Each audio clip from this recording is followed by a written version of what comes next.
So now let's turn to subjectivist theories. I want you to raise the objectivist worries really to motivate thinking about the subjectivist views. So I'm not going to talk about all subjectivist views. So I'm not going to go back to existentialist views here, in part because the kind of view I'm going to suggest in part 3 is somewhat inspired by existentialism, though I'm not going to make that link very explicit in what's to come. So I want to focus on the other subjectivist views. So in the assigned reading for today, you read an article by Richard Taylor.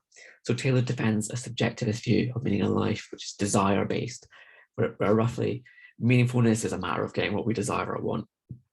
It's worth noting here that later in life, Taylor actually went back on this view and endorsed what's closer to a hybrid view, because he thought that certain things were worth more.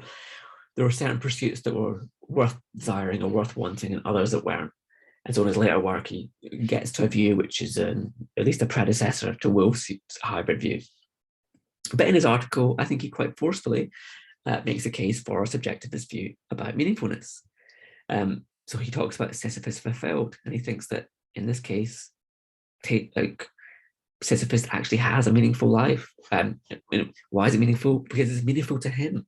But Taylor thinks there's nothing else you're really going to get. That's what there is. There's no objective meaning to be had. So meaningfulness to yourself, that's what you're going to get. And actually, that's the most important thing. So even if it turns out that Sisyphus's life is objectively meaningless, I take Taylor's point to be a bit like, so what? Like, that's not important. What's important is that it's meaningful to him, and that's where meaningfulness comes from. Another subjectivist view that we've considered, which is related but slightly different, is Harry Frankfurt's view. So Frankfurt talks about meaningfulness in terms of loving and caring. So it's not just about getting what you want or desire. In fact, but rather more about being engaged in loving others and loving things and caring for others and caring for things. So I think here, the objects of love and care are people, projects, and things. So if you have this kind of, if things matter to you, for Frankfurt, that's where you get meaning, like where things matter. It's slightly different from the desire view, because the desire view, you might desire something that you don't love or care about and yet still have a meaningful life. Whereas for Frankfurt, in a way, he's developing that kind of view. It's like, it's not just about desiring or wanting things, it's about loving and caring for things. So importantly for Frankfurt, when you care about something, you're affected emotionally when something bad happens to that or something good happens to it. So if you care about a person or say a football team or whatever, if things go well for that person or football team, you'll feel good about that because you care about them. And you're like, oh, that's so good that things have gone well. If things go badly, you'll feel really bad because you care about them. And for Frankfurt, that's where meaningfulness comes from, is that being engaged with others and being engaged with things. And, you know, for him, Frankfurt himself, he doesn't think we can make sense of objective value. So people like Wolff are fairly gung-ho and saying, look, there is objective value.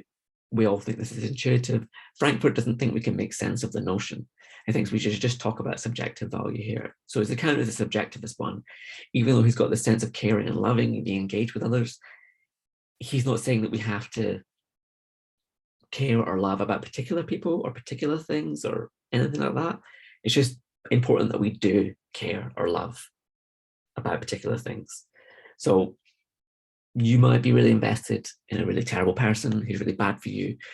Frankfurt thinks that actually you still have a meaningful life, even though perhaps you should love or care about someone else.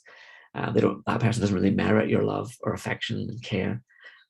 But the important point is that subjective feeling, and I think having things mattering to you, not what things matter to you. Third view is a more recent view developed by Mark Rowlands. So Rowlands defends the view that the meaning of life is play. And so the thought here is that, I mean, there's a bit more happening in his paper, but he, at its root, I think, distinguishes between work and play.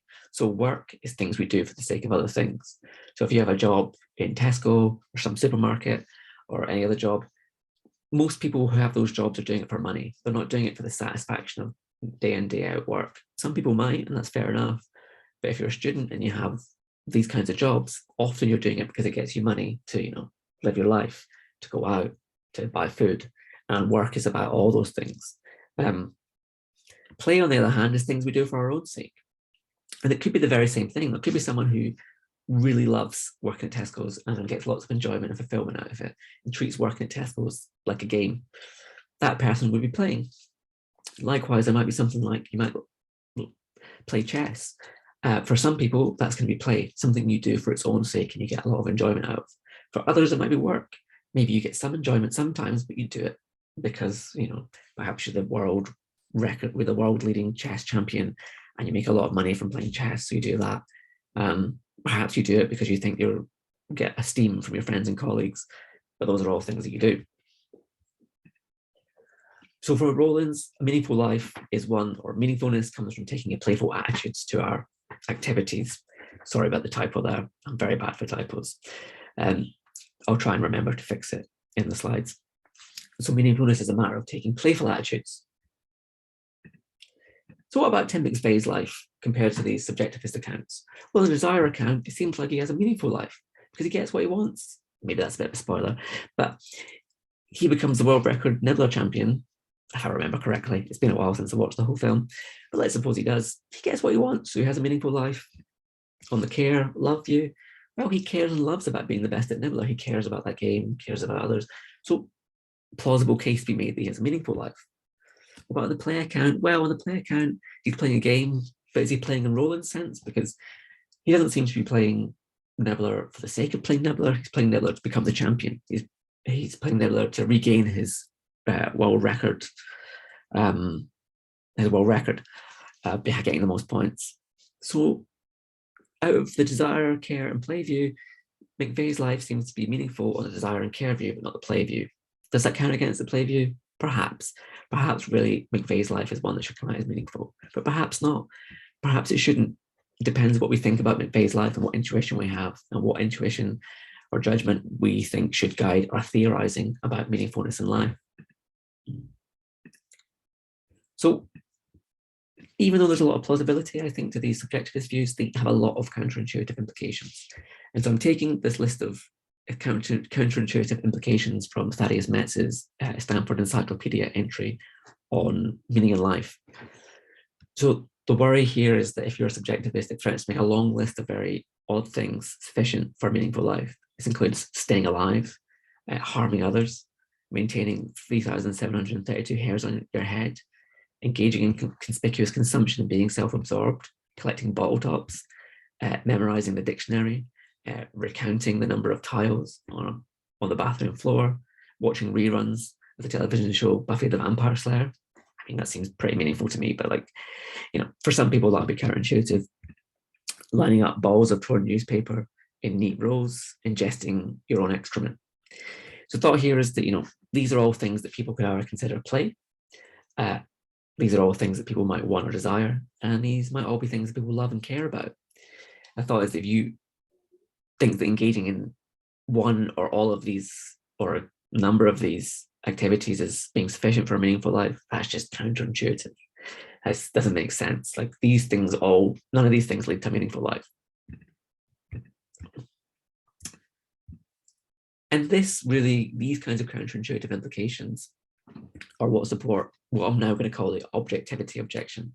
And we've seen this already when we talked about Wolff, but proponents of objectivism like Susan Wolff and Thaddeus Metz, they give versions of this. So Wolff uses the case of Blob and other cases to motivate this, but she could have used any one of these cases, right? To say, look, there are certain things that are more objectively worthwhile than others, certain lives that are more meaningful than others, and so on.